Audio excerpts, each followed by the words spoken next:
Om Namo Bhagavate Vasudevaya. Om Namo Bhagavate Vasudevaya.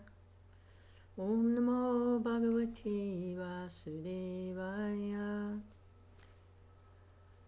Srimad Bhagavatam, 6th Canto, Chapter 1, Prescribed Duties for Humanity.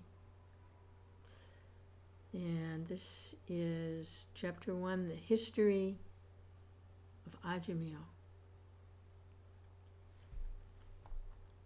It's coming from the old histories, the Puranas. And this is the Bhagavatam translated with commentaries by His Divine Grace A.C. Bhaktivedanta Swami Prabhupada, Founder Acharya of the International Society for Krishna Consciousness. And we are on text 27. Sukadeva Goswami is describing to Maharaj Parikshit the super excellence of devotional service above all other methods of atonement or acquiring knowledge, is way beyond even liberation. Super excellence of devotional service to the Supreme Lord. Ajamil was born in a very good family, Brahmin family, but became distracted in his youth and became entangled in a relationship with a very loose woman, actually a prostitute. And by trying to please her and associating with her and offering service to her, he lost his own good qualities. So by that attachment, he was dragged down into the lowest modes. Ended up supporting himself and her and the children that they sired by sinful means. He had no place in society. He'd lost his Brahminical position. And in order to earn his livelihood, he was stealing and lying and cheating others. And that's how he maintained himself. He lived to a ripe old age. It's described he was 88 when death came. So this is text 27. And he had named his youngest son, who was only a baby, so that means at 88 he was still trying to enjoy sex life. And he had a child. He had named him Narayan. And he was very attached to his child, so he was always calling the name of Narayan with affection. Although he wasn't thinking Narayan, the Supreme Personality of Godhead, he was thinking Narayan, this little baby in front of me, this material body. But nonetheless, the super excellence of the holy name, he was getting benefit. He was getting transcendental benefit by calling out the name of Narayan with some affection. So text 27. When the time of death arrived for the foolish Ajamil, he began thinking exclusively of his son, Narayan. So the child is right there in the room with him, and he's playing with the child right up till the end, very, very attached to his small son, his infant son, Narayan. It's said that the boy couldn't even walk properly. He was so small, such a baby stage. Purport, commentary by Srila Prabhupada. In the second canto of the Srimad Bhagavatam, Sukadeva Goswami says, the highest perfection of human life, achieved either by complete knowledge of matter and spirit, or by acquirement of mystic powers, or by perfect discharge of one's occupational duty, is to remember the personality of Godhead at the end of life. That's the goal of all those practices, That's the goal, not just in and of themselves to acquire knowledge of spirit and matter just for the sake of knowing the difference between spirit and matter, or gaining mystic powers just for the sake of having mystic powers, or discharging one's occupational duty perfectly just for the sake of working perfectly. It is actually to remember the personality of Godhead at the time of life. There's a verse in the Gita where it says, of what use is it to perform another's duty perfectly? Better to perform one's own duty even imperfectly. So why would that be there? If someone acting as a Kshatriya could perform the duties of a Vaishya perfectly, what would it avail him to do that if that's not his prescribed duty? That's not according to his actual nature. His nature is to be a Kshatriya. So what good would it do to do somebody else's service perfectly? Better to perform one's own duty according to one's own nature, even if imperfectly.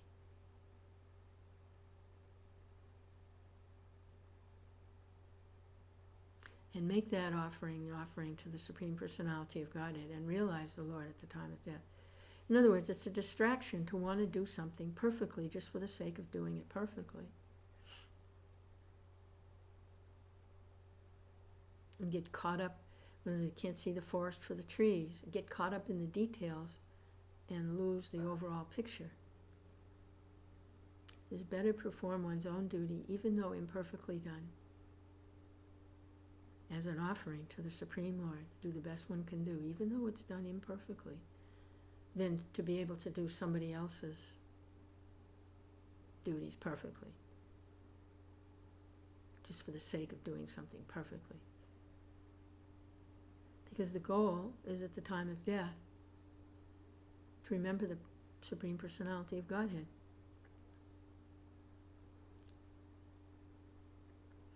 And it's not that, this gets back into like ritualistic performances also. People get very caught up in performing ritualistic ceremonies. The performance of ceremonies in and of itself is not what gets one back to Godhead. It's not the way one develops love of God, simply by doing some ritualistic ceremonies perfectly. Lord Chaitanya's pastimes, there's the devotee who was so much absorbed in love of the Lord, so much absorbed in ecstatic mood of love of Godhead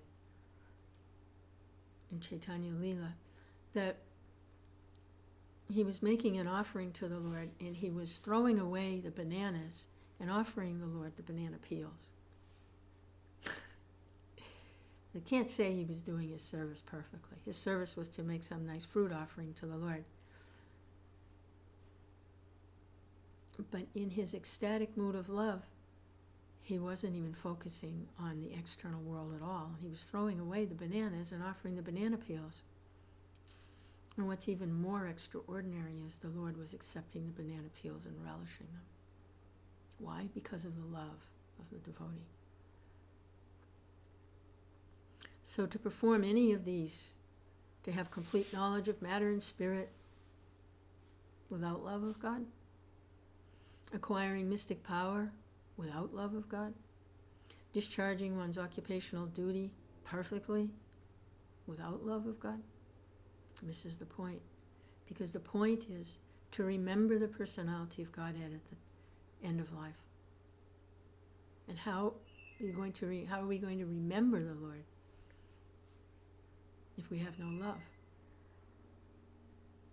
The mind will be very busy with trying to find a solution to the material suffering at the time of death.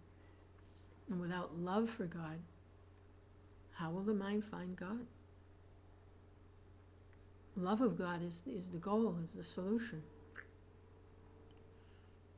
And the mind will be racing. The mind races at the time of death to try to find a solution, because that's what the mind has been doing throughout the whole lifetime is trying to find solutions for problems that face the material body.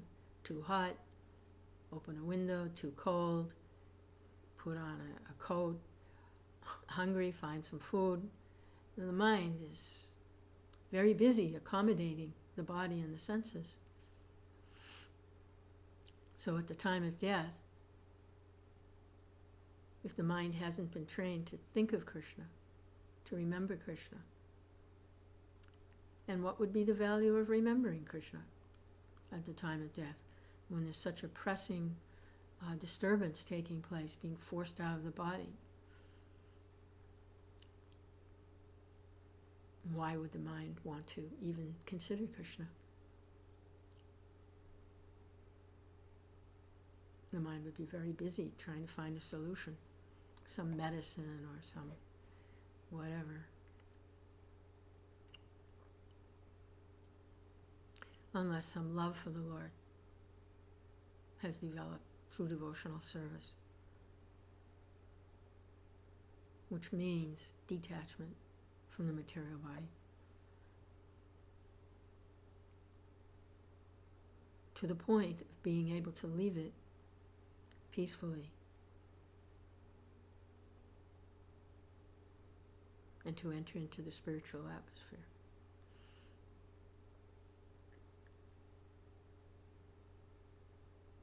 Beyond the three modes of material nature, beyond birth and death, beyond the gross and subtle coverings.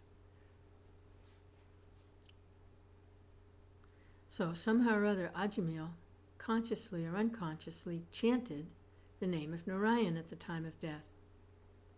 Ante Narayana Smriti. That's how powerful the holy name is. This person Ajamil had not practiced any of this, complete knowledge of spirit and matter, acquiring mystic powers, perfectly discharging occupational duties. He hadn't done any of that. As a matter of fact, he was living like an animal, a very brutish existence, engaging in illicit sex, robbing, stealing. He was not a very cultured person, as they say. He was very brutish, intoxicated. But somehow or other, consciously or unconsciously, he chanted the name of Narayan. And because the Lord is non-different from his holy name, that means he remembered Narayan.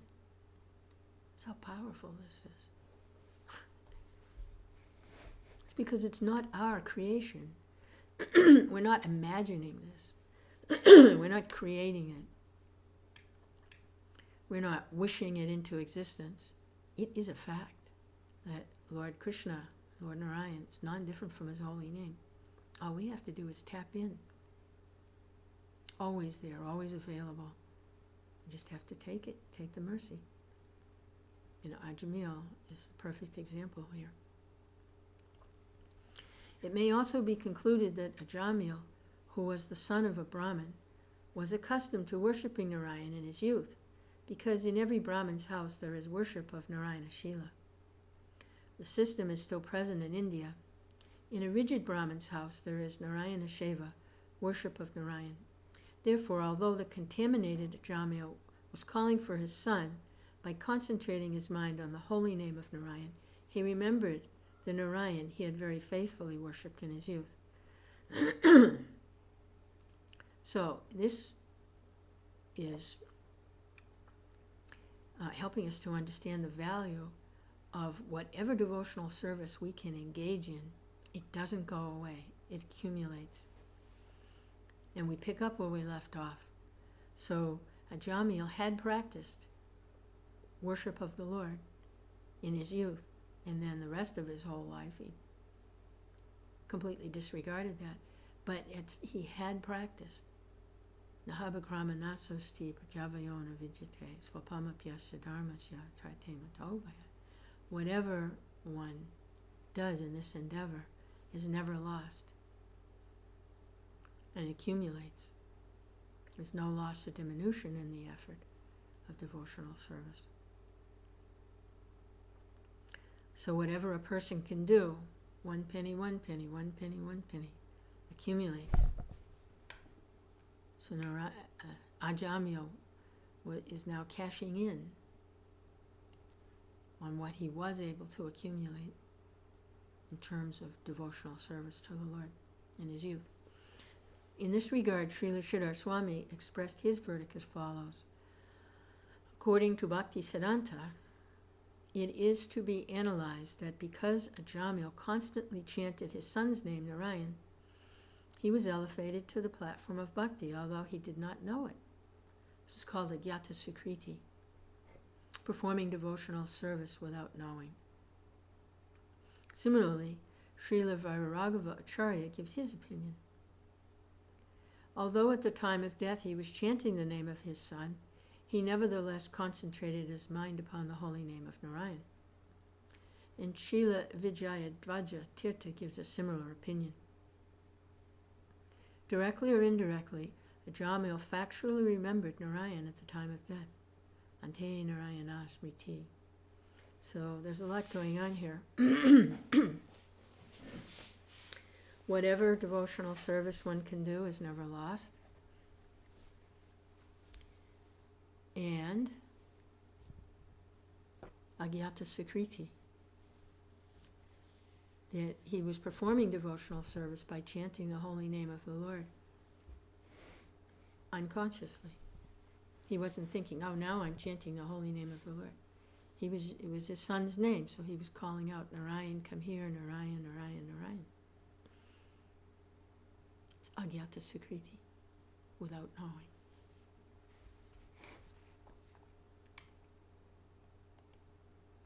Text 28-29. Ajamil then saw 3 awkward persons with deformed bodily features, fierce, twisted faces, hair standing erect on their bodies, with ropes in their hands. They'd come to take him to the abode of Yamaraj. When he saw them, he was extremely bewildered, and because of attachment to his child who was playing a short distance away, Ajamil began to call him loudly by his name. Thus, with tears in his eyes, he somehow or other chanted the holy name of Narayan.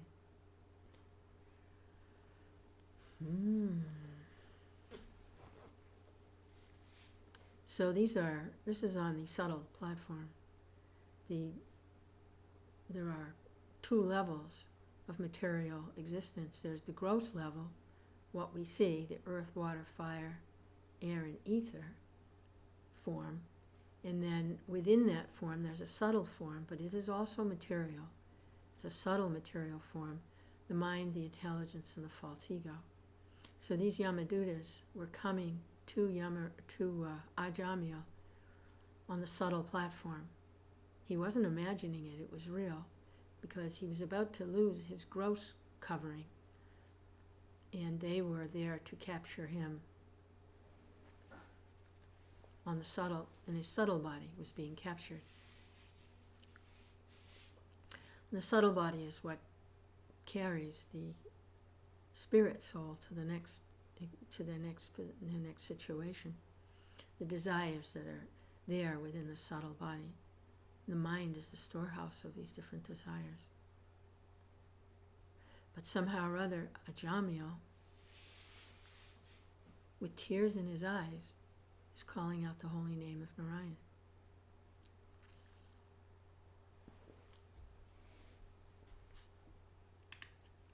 Prabhupada's commentary. A person who performs sinful activities performs them with his body, mind, and words. Therefore, 3 order carriers from Yamaraj came to take Ajamil to Yamaraj's abode. Wow, that's so neat. Sinful activities are performed with body, mind, and words. I'm wondering, are those the 3 little sticks on the end of the sannyasi, Vaishnav sannyasi danda? That he is engaged wholeheartedly in the service of the Lord with body, mind, and words? Well, that's neat. So the 3 order carriers from Yamaraj, there were 3 of them. One for the body, one for the mind, and one for the words. Body, mind, and words.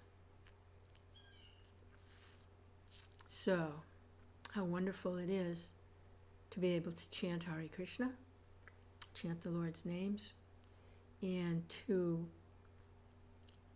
be able to recite the words of the pure souls in these different verses in the Vaishnava literature, and then to try to also say something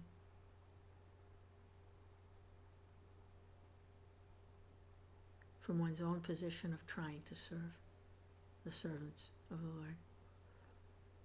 Words. On the spiritual platform, the absolute platform, words are non-different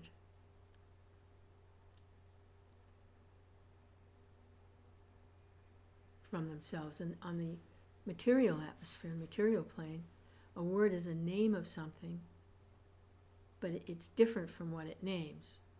Like if you say water, water, water, you don't have water. You just have the word.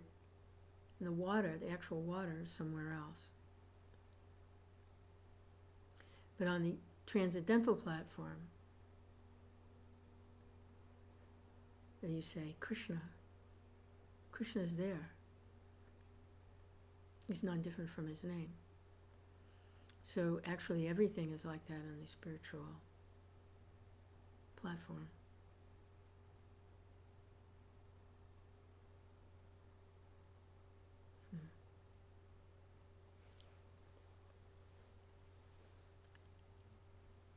Hare Krishna. So, fortunately, even though he was referring to his son, Ajamil chanted the 4 syllables of the Harinam Narayan. Harinam Narayan. Harinam Mahamantra. And here we have Harinam Narayan, 4 syllables. Therefore, the order carriers of Narayan, the Vishnu Dutas, also immediately arrived there. Because Ajamil was extremely afraid of the ropes of Yamaraj, he chanted the Lord's name with tearful eyes. Actually, however, he never meant to chant the holy name of Narayan. He meant to call his son.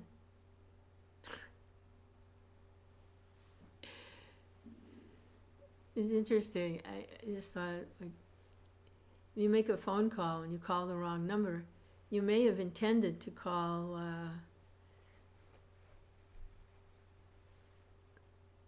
someplace, but because you dialed that number, then it went to what you dialed. It doesn't matter what you intended. You may have intended to call to order something from a company, and you ended up calling, you dialed the wrong number, and you ended up calling the police station. It doesn't matter.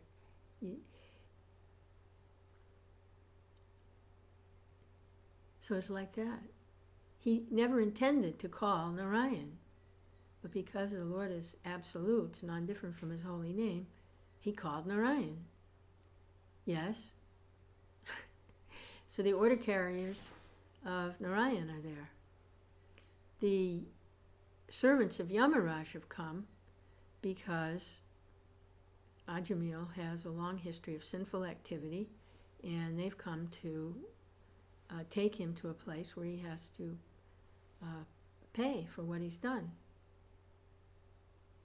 He has to get the punishment for what he's done. And but he's calling out Narayan, even though he doesn't mean to. He's dialing the wrong number in his mind. He's trying to call out to his little son sitting there near the bed. But he's dialing Krishna. He's dialing Narayan. So the Vishnu Dutas are there. This is an interesting meeting. It's a very, very significant occurrence that took place here. Very, very significant.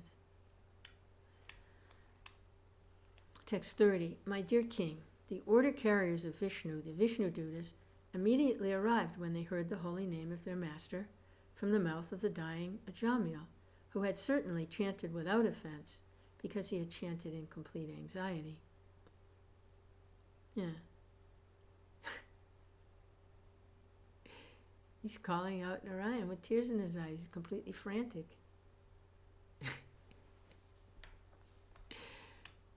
Prabhupada's commentary. Srila Vishwanath Chakravarti Thakur remarks, the orders carriers of Lord Vishnu came because Ajamil had chanted the holy name of Narayan. They did not consider why he was chanting. While chanting the name of Narayan, Ajamil was actually thinking of his son, but simply because they heard Ajamil chanting the Lord's name, the order carriers of Lord Vishnu, the Vishnu Dutas, immediately came for Ajamil's protection. Like, we've got to understand that we're not imagining these things. The Vishnu Dutas are there. And when they hear someone at the time of death calling out like that, they come to their aid. They come to their protection. We're not imagining Krishna. Krishna is really there.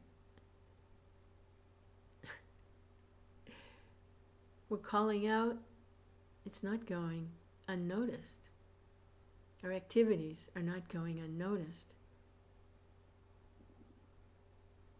These spiritual beings are really there. And we're actually spiritual beings also. Just in a materially conditioned state, we're identifying with temporary gross covering.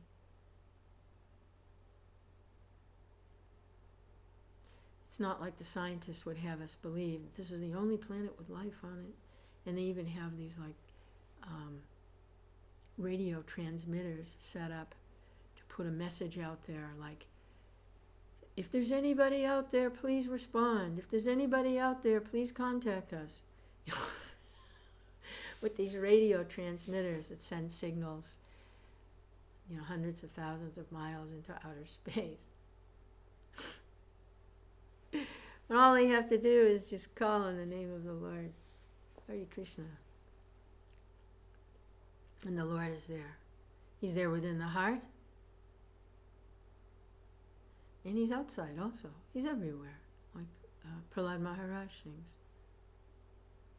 Yato, yato, yanita, to, nishingo. Bahiya nishinga, hridaye nishingo.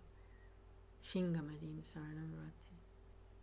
The Lord is inside. The Lord is outside. The Lord burst out of the pillar in Hiranyakashipu's palace to protect his devotee. The Lord entered the womb of Uddara to protect Maharaj Parikshit. He can do anything. He can appear anywhere at any time, out of anywhere. He's fully connected with his creations and his creatures.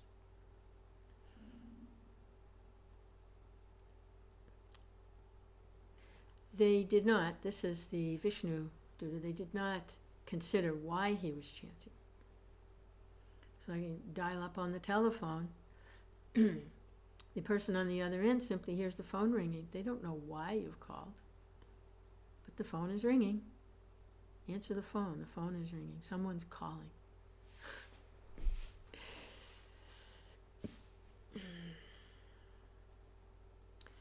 Hari Kirtan is actually meant to glorify the holy name, form, pastimes, and qualities of the Lord. Ajamil, however, did not glorify the form, qualities, or paraphernalia of the Lord. He simply chanted the holy name. Nevertheless, that chanting was sufficient to cleanse him of all sinful activities. As soon as the Vishnu Dutas heard their master's name being chanted, they immediately came. In this regard, Srila Vijayadvaja Tirtha remarks, actually, how dear, how much the Lord is desiring for the conditioned souls to give up their material conditioning and come back and engage in his transcendental loving service. That such a slight slight movement on Ajamil's part. The holy name is meant for glorifying the Lord, his pastimes, his name, his form, his activities. Ajamil wasn't chanting for any of those reasons. Somehow or other he called out the holy name of the Lord, just that he was in distress.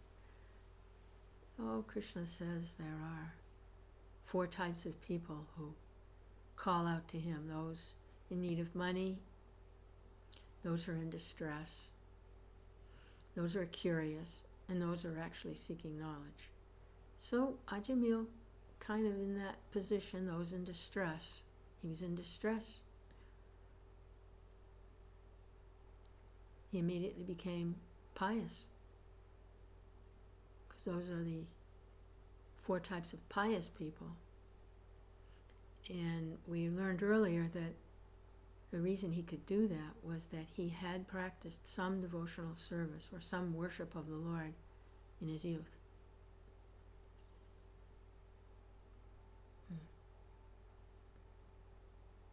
He was able to somehow or other, even though it was a very weak kind of calling out to the Lord, it wasn't to glorify the Lord, he was just in distress.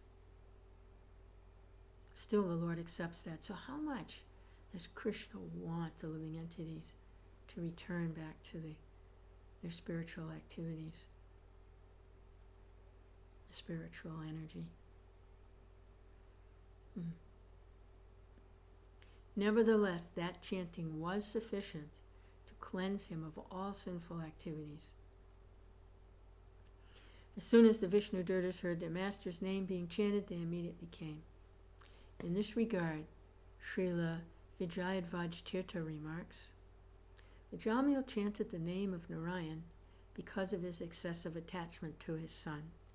Nevertheless, because of his past good fortune in having rendered devotional service to Narayan, he apparently chanted the holy name in full devotional service and without offenses.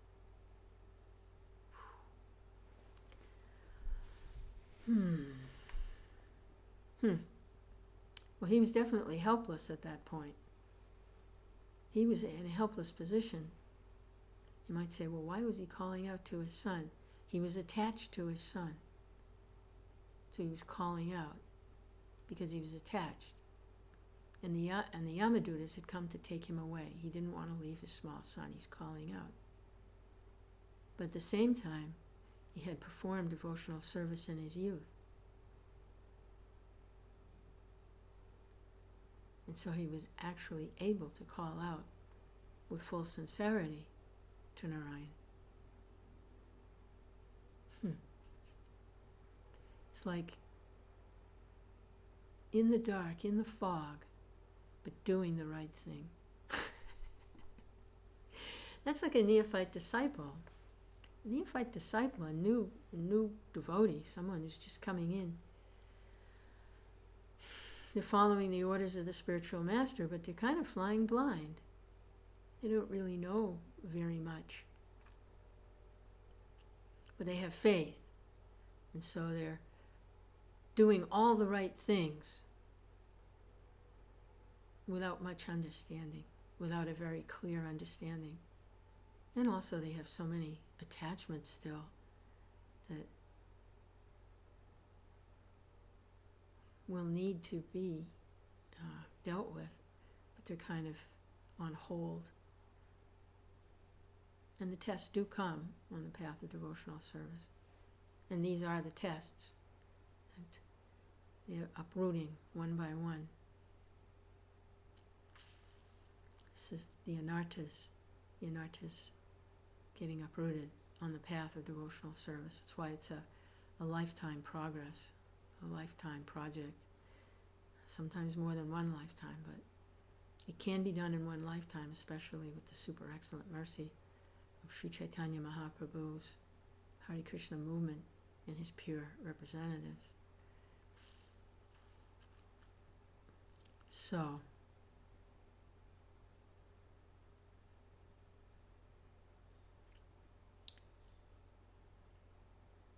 the new devotee, the neophyte, is pretty much on that blind level, but they're doing all the right things. So from this we understand that this attracts the attention of the Lord and the Lord's representatives and the Lord's servants, even though their consciousness may be still pretty much contaminated. A lot of anartha is still floating around in there because they're doing the right thing. They're doing the Krishna conscious thing. They're performing devotional service under the direction of a bona fide spiritual master. They're not going unnoticed by the Lord. It's like Ajamil's position.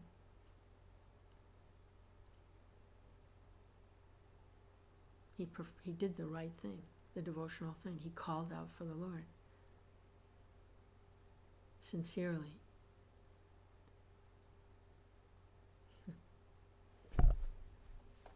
Wow. 31. The order carriers of Yamaraj were snatching the soul from the core of the heart of Ajamil, the husband of the prostitute, but with resounding voices, the messengers of Lord Vishnu, the Vishnu Dutas, forbade them to do so. So here we get a very visual description. The material body of Ajamil is no longer functional. The heart is stopping, the breathing is stopping, like this. And these agents of Yamaraj have special ropes, and they were pulling the soul from the core of the heart.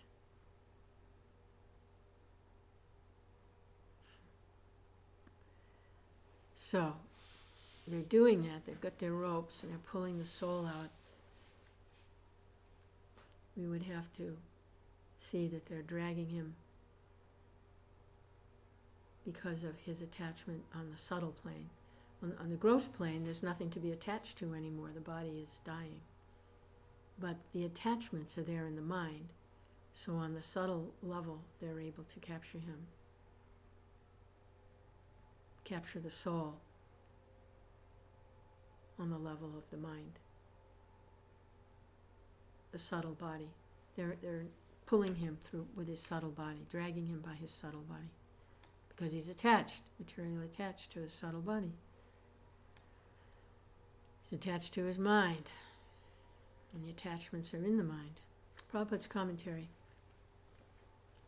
A Vaishnava, one who has surrendered to the lotus feet of Lord Vishnu, is always protected by Lord Vishnu's order carriers. Because Ajamil had chanted the holy name of Narayan, the Vishnu Dutas not only immediately arrived on the spot, but also at once ordered the Yamadutas not to touch him. By speaking with resounding voices, the Vishnu Dutas threatened to punish the Yamadutas if they continued trying to snatch Ajamil's soul from his heart. The order carriers of Yamaraj have jurisdiction over all sinful living entities, but the messengers of Lord Vishnu, the Vishnu Dutas, are capable of punishing anyone, including Yamaraj, if he wrongs a Vaishnava. Whoa! You want to be on the side of the Vishnu Dutas. They are capable of even punishing Yamaraj, such a powerful demigod, if he wrongs a Vaishnava. Wow. So Prabhupada explains here that one surrendered to the lotus feet of Lord Vishnu is always protected by these Vishnu Dutas.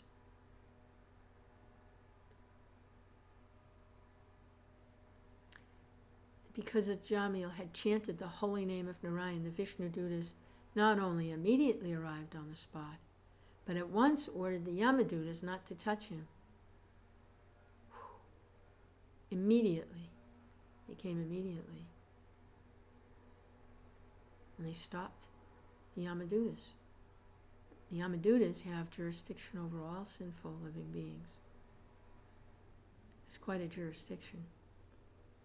But the Vishnu Dutas, they're able to they have jurisdiction over Yamaraj, the master of the Yamadutas. put things in perspective here. This is the power of the holy name. And Lord Sri Krishna Chaitanya Mahaprabhu has personally come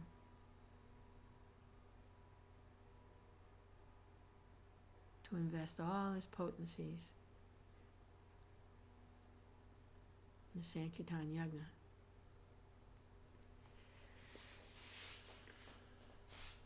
So who's going to stop that?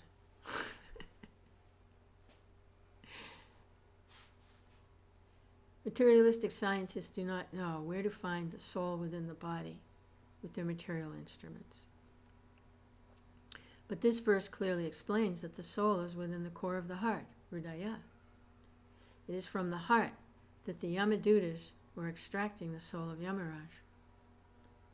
Similarly, we learn that the Supersoul, Lord Vishnu, is also situated within the heart. Ishvara sarva bhutanam hridesha junatishtati. In the Upanishads, it is said that the Supersoul and the individual soul are living in the same tree of the body as two friendly birds. The Supersoul is said to be friendly because the Supreme Personality of Godhead is so kind to the original soul that when the original soul transmigrates from one body to another, the Lord goes with him. Furthermore, according to the desire and karma of the individual soul, the Lord, through the agency of Maya, creates another body for him. The heart of the body is a mechanical arrangement, as the Lord says in Bhagavad Gita. Ishvara sarva bhutanam hridesha junatishtati ramayan sarvabhutani yantra rudani mayaya. The Supreme Lord is situated in everyone's heart, O Arjuna, and is directing the wanderings of all living entities who are seated as on a machine made of the material energy.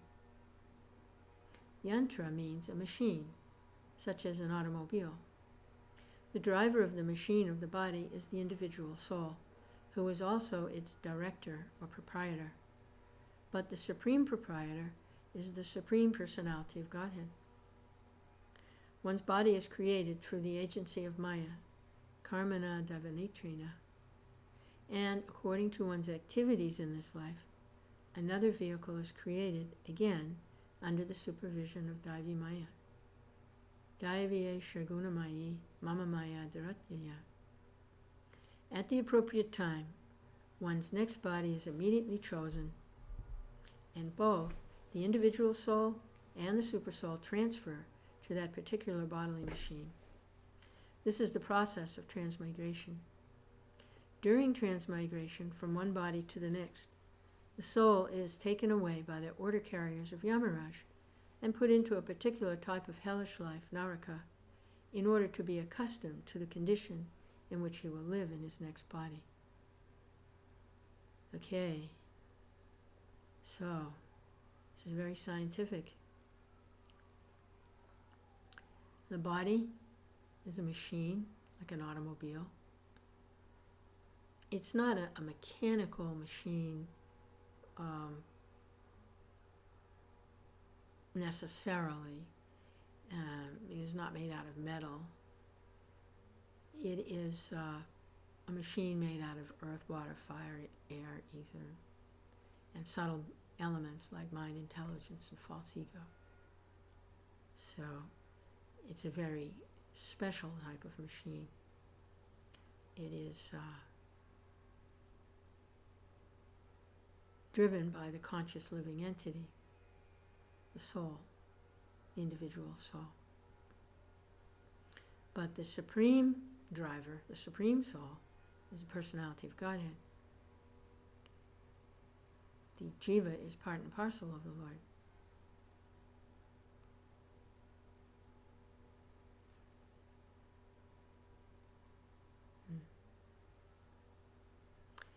It's an expansion of the Lord's energy, the jiva soul. And one's body is created through the agency of Maya according to activities in this life. So we have this body according to activities that were performed in a previous life. And the activities we're performing now will direct us toward our next body.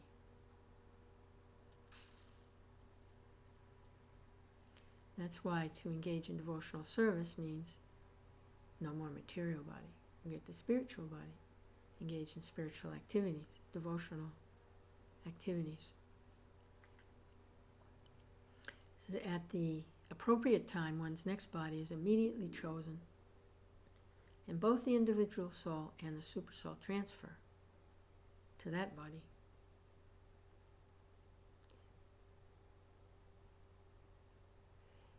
And then during transmigration, from one body to the next, the soul is taken, the sinful soul is put into Naraka. This is the hellish planets below the universe, below the planetary systems. There's a region called Naraka. And sinful living entities, they spend time in Naraka so they can become accustomed to be able to live in the next body. So if someone cultivated sinful activities in their human form, they're going to be taking a lesser form. So in order to be prepared for that, like if people eat just anything and everything like a pig, all abominable stuff, then in the next life they may take birth as a pig, or they may take birth as some sort of a predatory meat-eating body, like a tiger or something like that.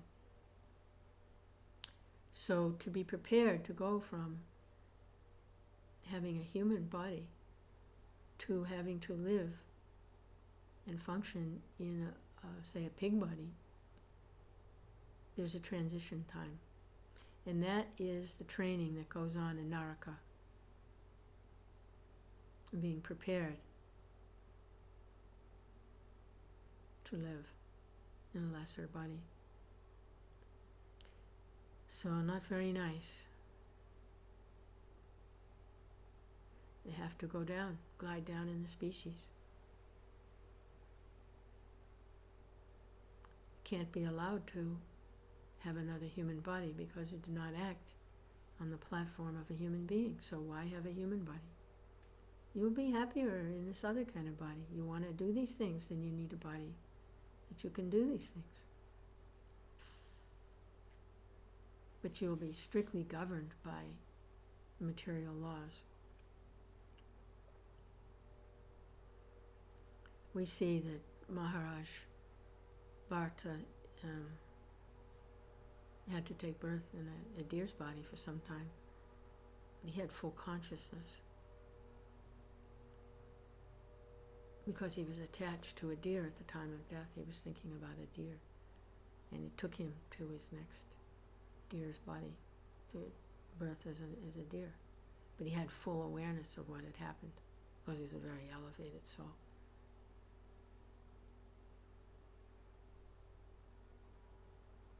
So he just tolerated the inconvenience of having to live in a deer's body until that body expired, and then again take birth as a human being. And this time, no distraction. He would not allow anything to distract him from meditating on the Supreme Personality of Godhead, the Absolute Truth. He didn't even take up any duties within the human society. Just whatever came his way for maintenance, he accepted. If it was rotten rice, that's all that was available, then that's what he would eat.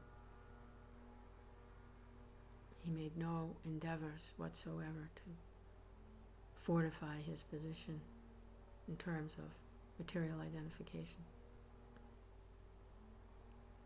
And when the opportunity presented itself, he spoke eloquently on the path of devotional service and glorified the Supreme Truth, the Lord Sri Krishna.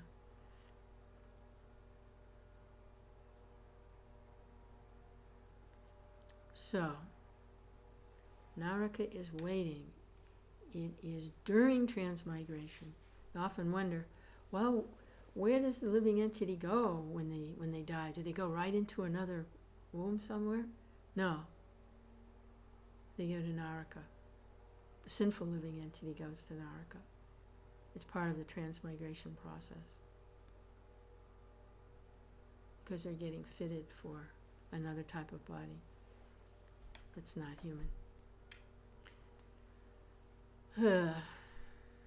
So what we're hearing is the only way out of this mess is to take shelter of devotional service. And the quickest, most expedient method is to chant the holy names of the Lord. And how does that happen? By having some type of association with devotional service. And where does devotional service come from? It comes from the pure devotees. So Ajamil, he was engaging in devotional service. At some point, some pure representative of the Lord, his influence had been felt in Ajamil's family. And some very distant encounter with pure devotional service had somehow or other entered into Ajamil's consciousness. Very wonderful devotional service. Text 32. When the order carriers of Yamaraj, the son of the sun god, were thus forbidden, they replied, "Who are you, sirs, that have the audacity to challenge the jurisdiction of Yamaraj?" According to the sinful activities of Ajamil, he was within the jurisdiction of Yamaraj, the supreme judge appointed to consider the sins of the living entities. When forbidden to touch Ajamil, the order carriers of Yamaraj were surprised, because they'd never been hindered in the execution of their duty by anyone within the three worlds. The Yamadutas are getting the mercy here. They're getting the association of the Vishnudutas. Could say this is the enlightenment of the Yamadutas. They're getting enlightened.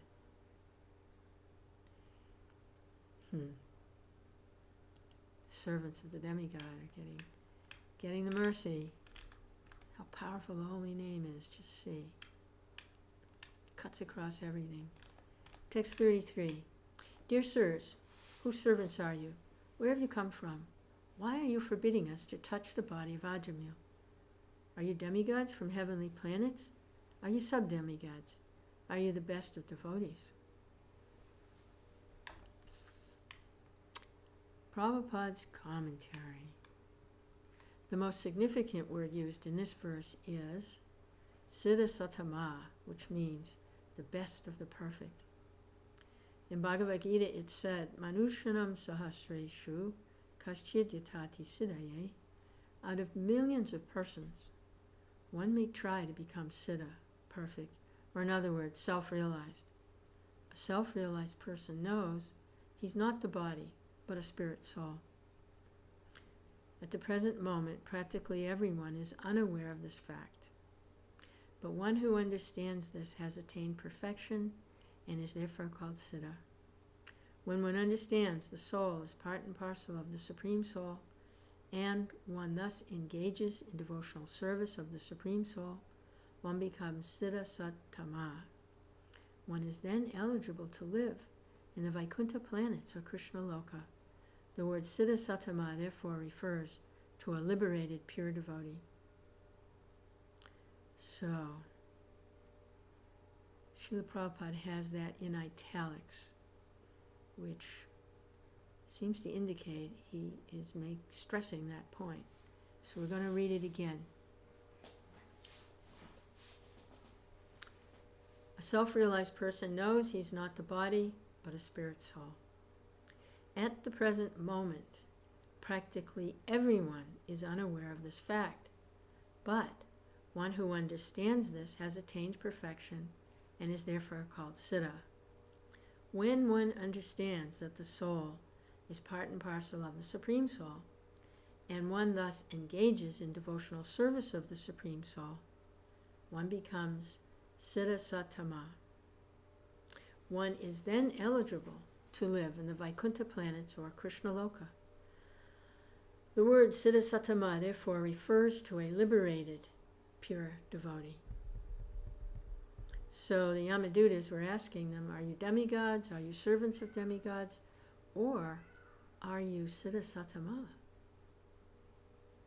Since the Yamadutas are servants of Yamaraj, who is also one of the Siddha Sattamas, they knew that a Siddha Sattama is above the demigods and sub-demigods, and indeed above all living entities within the material world. The Yamadutas therefore inquired why the Vishnudutas were present where a sinful man was going to die. So they're meeting, they're recognizing that these Vishnudutas are extremely elevated, more elevated than demigods, and that Yamaraj is also a Siddha Sattama. Although previously we read that the Vishnudutas can punish even Yamaraj, but maybe we'll get a little clarification on this.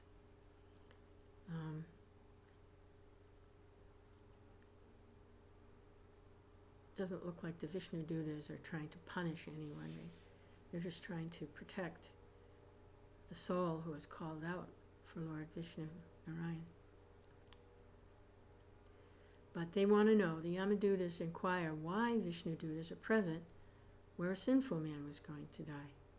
Why are you here? It should also be noted that Ajamil was not yet dead. The Yamadutas were trying to snatch the soul from his heart. They could not take the soul, however, and Ajamil was not yet dead. This will be revealed in later verses. Ajamil was simply in an unconscious state when the argument was in progress between Yamadutas and the Vishnudutas. The conclusion of the argument was to be a decision regarding who would claim the soul of Ajamil.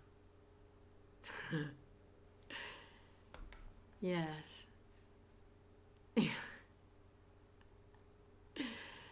Hare Krishna. To be continued.